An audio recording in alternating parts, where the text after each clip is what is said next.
안녕하세요. 저는 40대 초반 직장인 정다은이라고 합니다. 오늘 제가 털어놓으려는 이야기는 정말 충격적이고 화가 나는 이야기예요.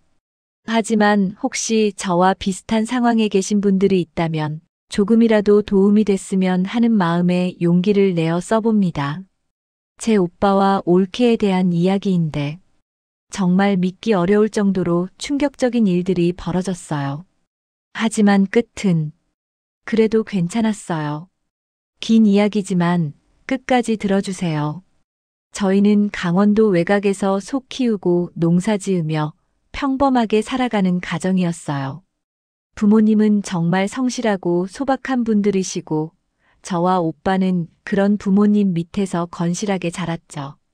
특히 제 오빠 박재민은 정말 전형적인 장남이었어요.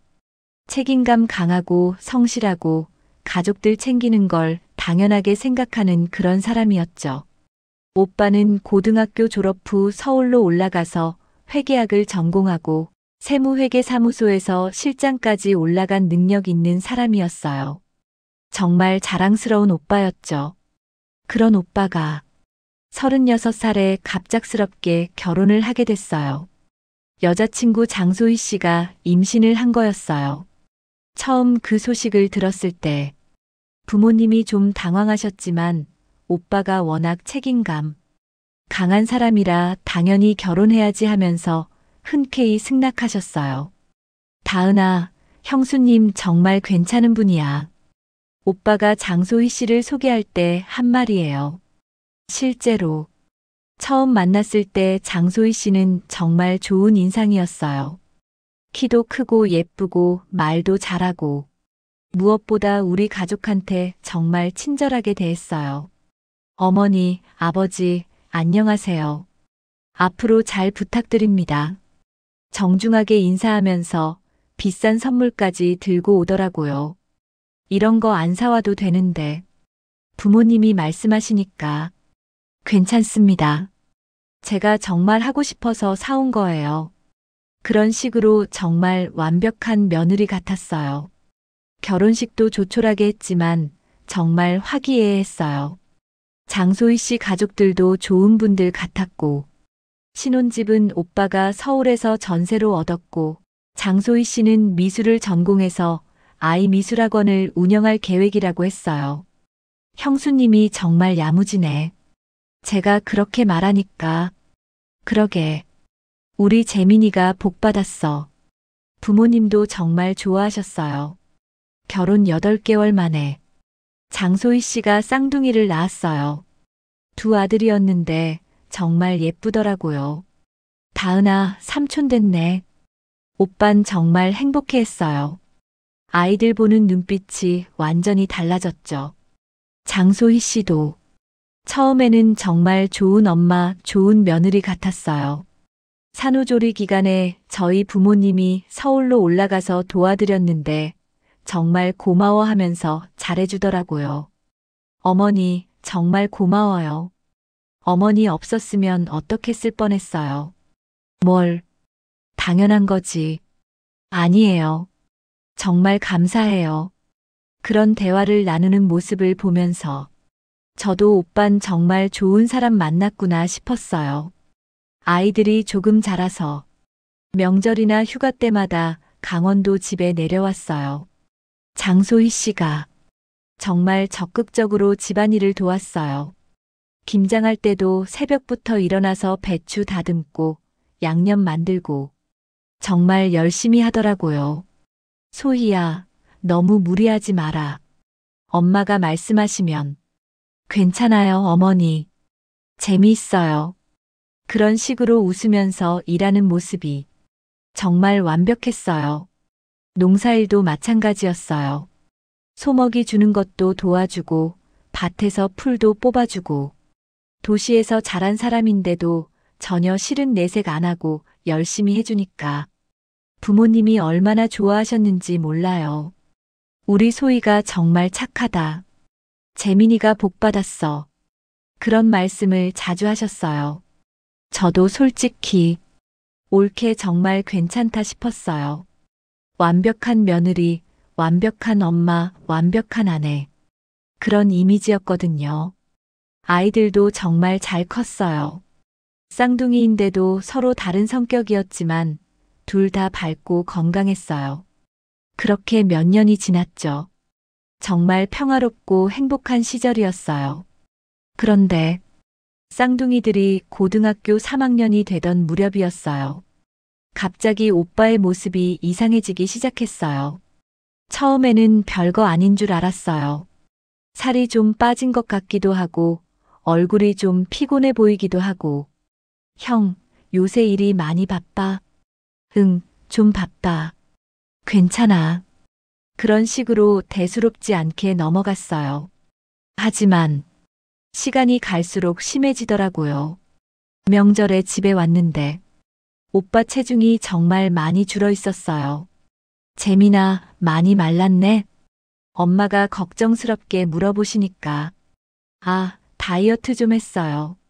그렇게 대답했는데 다이어트 치고는 너무 많이 빠진 것 같았어요. 그리고 얼굴색도 이상했어요. 뭔가 노르스름하고 기운도 없어 보이고. 소희야, 재민이 요새 어때? 제가 장소희 씨한테 물어봤는데 별로 이상한 거 없는데요? 원래도 바빴잖아요. 무심한 대답이었어요. 그런데 더 이상한 건 오빠가 혼자 컵라면으로 끼니를 때우고 있다는 거였어요. 형, 밥은 안 먹어? 응? 아, 바빠서 대충. 형수님은? 소희는? 학원 일 때문에 바빠. 뭔가 이상했어요. 부부가 같이 밥을 안 먹는다는 게. 그리고 결정적으로 오빠가 너무 많이 마른 거예요. 원래 70kg 정도였는데 50kg대까지 빠진 것 같았어요. 재민아, 병원 한번 가봐라. 아버지가 말씀하시니까. 아니에요, 괜찮아요. 그렇게 말했지만 정말 걱정스러웠어요. 결국 저와 엄마가 강요해서 병원에 가게 됐어요. 검사 결과가 나오는 날 정말 충격적이었어요. 간경화 말기입니다. 의사 선생님이 하신 말씀이에요. 간경화요? 네. 이미 많이 진행된 상태고 간이식을 고려해야 할 정도입니다. 그 말을 듣는 순간 세상이 무너지는 것 같았어요. 엄마는 그 자리에서 울음을 터뜨리셨고 저도 머리가 하얘졌어요. 그럼 얼마나 위험한 거예요? 적절한 치료를 받으시면. 하지만 간이식이 가장 확실한 방법입니다. 오빠는 그 말을 듣고도 담담했어요. 알겠습니다. 집에 돌아와서 장소희 씨한테 이 소식을 전했어요. 소희야, 재민이가. 그런데 장소희 씨 반응이 정말 이상했어요. 아, 그래요? 많이 아픈가요? 너무 담담했어요. 남편이 간경화 말기라는 진단을 받았는데 간이식까지 고려해야 한다는데 그럼 해야죠, 뭐. 정말 남의 일 같은 반응이었어요. 그 이후로 장소희 씨가 완전히 변했어요. 예전에는 그래도 집에 있는 시간이 많았는데 갑자기 외출이 잦아졌어요. 학원 일이 그런 핑계로 밤늦게 들어오는 일이 많아졌죠. 그리고 술 냄새를 풍기고 들어오는 일도 생겼어요. 소희야, 술 마셨어? 오빠가 물어보면 친구들이랑 회식이 있었어. 그런 식으로 대답하더라고요. 더 심한 건 오빠한테 대하는 태도였어요. 예전에는 그래도 다정했는데 갑자기 차갑고 무관심해졌어요. 여보, 밥 차려줄래? 알아서 해먹어. 나도 바빠. 아픈데. 아프면 병원 가. 나한테 왜 그래? 그런 말을 하는 장소희 씨를 보면서 정말 이상했어요.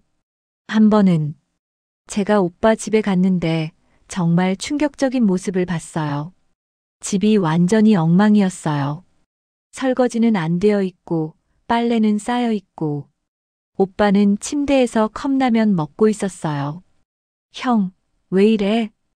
응? 아, 소희가 바빠서. 이게 뭐야? 아픈 사람이 이렇게 살 수는 없지. 제가 급히 집 정리를 했어요. 설거지하고 빨래하고 청소하고. 그런데 장소희 씨가 들어오더니 왜 이래요? 누가 정리하라고 했어요? 정말 퉁명스럽게 말하더라고요. 소희야, 재민이가 아픈데. 아픈 건 자기 일이잖아요. 나까지 왜 고생해야 해요? 그 말을 듣는 순간 정말 어이가 없었어요. 남편이 간경화 말기인데 그런 말을 할 수 있나요? 더 충격적인 건 장소희 씨가 제가 만들어 놓은 반찬들을 쓰레기통에 버리는 거였어요. 이런 거 안 먹으니까 만들지 마세요. 소희야. 그리고 자주 오지도 마세요. 귀찮아요. 정말 믿을 수 없는 말이었어요. 그날 밤 엄마한테 전화해서 모든 걸 털어놨어요. 엄마, 소희가 이상해졌어요. 어떻게? 오빠한테 정말 차갑게 대해요. 아픈 사람한테. 엄마도 충격받으시더라고요. 그럴 리가. 소희가 그런 애가 아닌데. 하지만 점점 더 심해졌어요. 어느 날 제가 깜짝 방문했는데 정말 충격적인 장면을 목격했어요. 장소희 씨가 오빠한테 소리를 지르고 있었어요. 당신 때문에 내 인생이 망가졌어. 소희야. 아픈 것도 지겹고 가난한 것도 지겹고 다 지겨워. 오빠가 눈물을 흘리면서 말하더라고요. 미안해. 내가 아파서. 미안하긴 뭐가 미안해. 그냥 빨리 죽어버렸으면 좋겠어.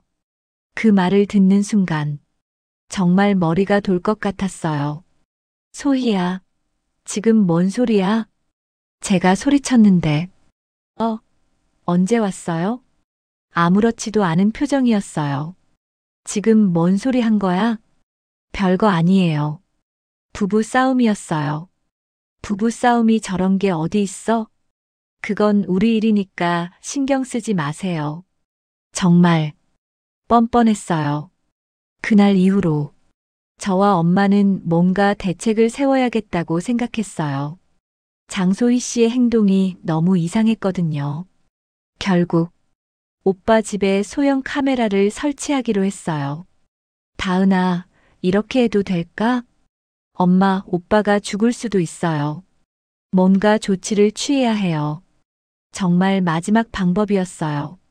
그리고 며칠 후에 확인한 영상은 정말 충격적이었어요. 카메라에 찍힌 영상을 정말 차마 다 볼 수 없을 정도였어요.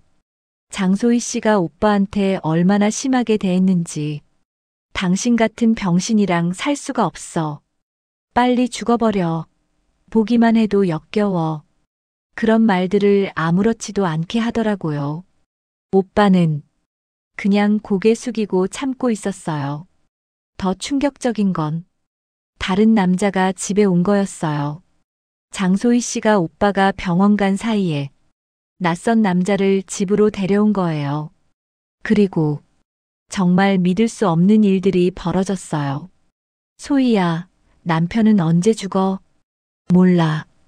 빨리 죽었으면 좋겠는데. 그럼 보험금은? 좀 있어. 그거라도 받아야 여기서 벗어날 수 있어. 그런 대화를 나누고 있었어요. 저는 정말 분노가 치밀어 올랐어요. 급히 엄마한테 연락했어요.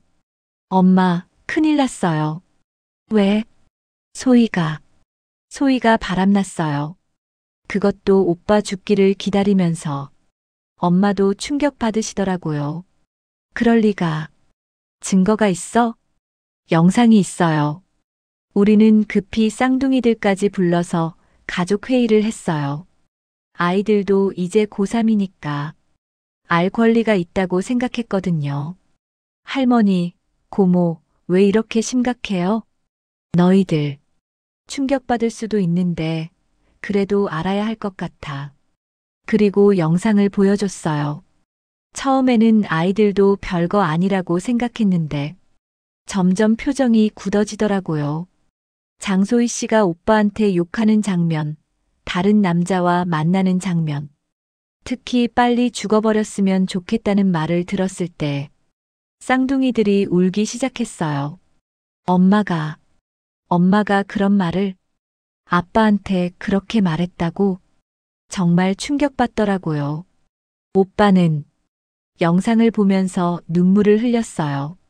미안해. 아이들한테 이런 모습 보여줘서. 형, 왜 참고 있었어? 아이들이 상처받을까봐. 엄마 없으면 힘들까봐. 정말 마음이 아팠어요. 그때 큰 조카가 말했어요. 할머니, 고모, 우리 엄마한테 어떻게 해야 해요? 사실 저희도 어떻게 해야 할지 모르겠더라고요. 그런데 작은 조카가 저는 이제 엄마라고 안 부를래요. 뭐? 아빠한테 그런 말하는 사람을 엄마라고 할 수 없어요. 아이들도 완전히 마음이 떠난 것 같았어요. 우리는 일단 상간남에 대해 조사해 보기로 했어요. 누군지, 어떤 관계인지 며칠간 조사한 결과 충격적인 사실을 알게 됐어요. 그 남자는 장소희 씨가 운영하는 미술학원이 입점한 건물의 건물주였어요. 그리고 장소희 씨는 임대료도 제대로 안 내면서 그 남자와 관계를 유지하고 있었던 거였어요. 이런 더러운, 정말 화가 났어요. 우리는 더 이상 참을 수 없었어요. 법적인 대응도 필요하지만 그 전에 사회적으로 알려야겠다고 생각했어요.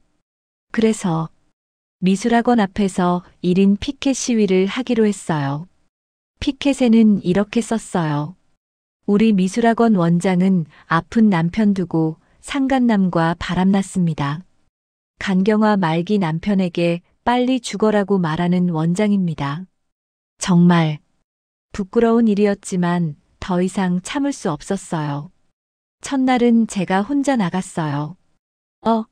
저분이 누구세요? 학부모들이 수군거리기 시작했어요. 혹시 원장님 시가족인가? 무슨 일이에요? 그런 질문들을 받으면 저는 차근차근 설명해 드렸어요. 네, 저는 원장의 시누이입니다. 원장이 간경화 말기인 남편을 두고 다른 남자와 바람을 피우고 있어요. 네, 설마. 증거도 있습니다. 영상도 있어요. 학부모들이 충격받더라고요. 둘째 날은 엄마도 같이 나오셨어요. 우리 며느리가 이런 짓을 하다니 정말 부끄럽습니다. 엄마도 피켓을 들고 서 계시니까 더 진짜 같아 보였나 봐요. 셋째 날부터는 학부모들이 아이들을 빼기 시작했어요. 원장님이 그런 사람이면 우리 아이를 맡길 수 없죠. 도덕적으로 문제가 있는 사람한테 학원이 사실상 마비가 되기 시작했어요. 그리고 동네 맘카페에도 소문이 퍼졌어요. 미술학원 원장 불륜 사실, 간경화 환자 남편 두고 바람. 그런 글들이 올라오기 시작했어요. 지역 커뮤니티에도 퍼져서 장소희 씨는 사실상 이 동네에서 발 붙이기 어려워졌어요. 일주일쯤 지났을 때 장소희 씨가 나타났어요. 시어머니 다은 씨, 왜? 이제 그만 좀 해주세요. 그만? 학원도 망했고 더 이상은 엄마가 차가우게 말씀하셨어요. 우리 아들한테 한 짓을 생각하면 이 정도는 아무것도 아니야. 죄송합니다. 정말 잘못했어요. 잘못했다고 해서 끝나는 게 아니야. 결국 장소희 씨는 오빠 앞에 무릎을 꿇고 용서를 빌었어요. 여보, 정말 잘못했어. 한 번만 용서해줘. 하지만 이미 늦었어요. 오빠는 차가우게 말했어요. 이혼하자. 여보, 아이들도 내가 싫어해. 더 이상은 무의미해. 오빠는 변호사를 선임해서 모든 걸 깔끔하게 정리했어요. 이혼 소송과 동시에 상간남을 상대로 한 손해배상 청구도 했어요. 그리고 재산 분할도 장소희 씨에게 유리하지 않게 진행됐어요. 불륜의 증거가 확실했거든요. 장소희 씨는 상간녀라는 기록이 남게 됐고 학원도 사실상 폐업 수준으로 타격을 받았어요. 상간남도 소송에 휘말려서 골치 아팠나 봐요. 하지만 가장 중요한 건 오빠의 건강이었어요. 의사 선생님이 간 이식이 필요하다고 계속 말씀하셨거든요. 그런데 정말 기적 같은 일이 일어났어요. 큰 조카가 아빠한테 간을 이식해주겠다고 나선 거예요. 할머니, 고모, 저 아빠한테 간 줄게요. 뭐? 아빠 죽으면 안 돼요. 저는 아빠가 필요해요. 정말 눈물이 났어요. 검사 결과 큰 조카와 오빠가 적합하다는 판정이 나왔어요. 위험할 수도 있어. 오빠가 걱정하니까 아빠 괜찮아요. 저 건강해요. 그렇게 간 이식 수술이 이루어졌어요. 수술하는 동안 정말 긴장됐어요. 몇 시간을 기다린 끝에 수술 잘 됐습니다. 의사 선생님의 말씀을 들었을 때 정말 살 것 같았어요. 오빠는 기적적으로 회복하기 시작했어요. 얼굴색도 좋아지고 체중도 늘고. 형, 정말 다행이다. 응, 정말 다행이야. 큰 조카도 건강하게 회복했어요. 할아버지, 할머니, 고모, 저 잘했죠? 그럼 우리 손자 최고야. 정말 기특했어요. 지금 오빠는 건강을 많이 되찾았어요. 간 이식 후 1년이 지났는데 의사 선생님도 정말 잘 회복됐다고 하세요. 쌍둥이들도 아빠와 더 가까워졌어요. 특히 큰 조카는 아빠한테 간을 줬다는 자부심이 대단해요. 아빠, 제 간 어때요? 잘 일해요? 그럼 최고야. 그런 대화를 나누는 모습을 보면 정말 뭉클해요. 오빠도 이제는 혼자서 아이들을 잘 키우고 있어요. 요리도 배우고 집안일도 하고. 형, 혼자 힘들지? 아니야. 아이들이 잘 도와줘. 정말 달라졌어요. 예전의 나약한 모습은 완전히 사라지고 강한 아빠가 됐어요. 장소희 씨는 소문이 다 퍼져서 이 지역에서는 사실상 매장당했어요. 가끔 아이들을 보러 온다고 하지만 아이들이 만나주지 않아요. 저희는 엄마 없어도 잘 살아요. 그런 말을 할 정도로 완전히 마음이 떠났어요. 상간남은 소송으로 큰 타격을 받았고 사업도 어려워졌다고 하더라고요. 결국 받기만 하려던 사람들의 말로였죠. 저는 이번 일을 겪으면서 정말 많은 걸 깨달았어요. 가족이라는 건 좋을 때만 함께하는 게 아니라 지옥 같은 순간에도 서로를 지키는 존재라는 걸요. 장소희 씨 같은 사람들은 받기만 하려고 해요. 편할 때는 가족이라고 하다가 힘들 때는 도망가려고 하죠.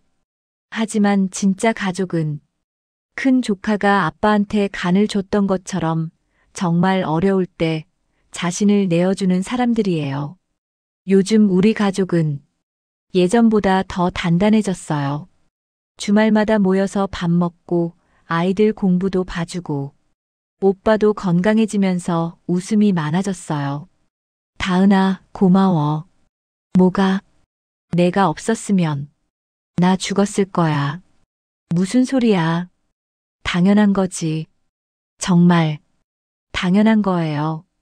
가족은 그런 거니까요. 여러분들도 혹시 저희와 비슷한 상황에 계시다면 포기하지 마세요. 끝까지 싸우세요. 받기만 하려는 사람들은 언젠가 반드시 대가를 치르게 되어 있어요. 그리고 진짜 가족이 누구인지 어려울 때 알 수 있어요. 우리는 그런 어려움을 겪으면서 더 단단해졌어요. 이제 무엇이 와도 함께 이겨낼 수 있을 것 같아요. 가족은 좋은 날뿐만 아니라 지옥 같은 날에도 서로를 지키는 존재니까요. 긴 이야기 들어주셔서 정말 감사합니다. 여러분의 가족도 언제나 행복하시길 바라요.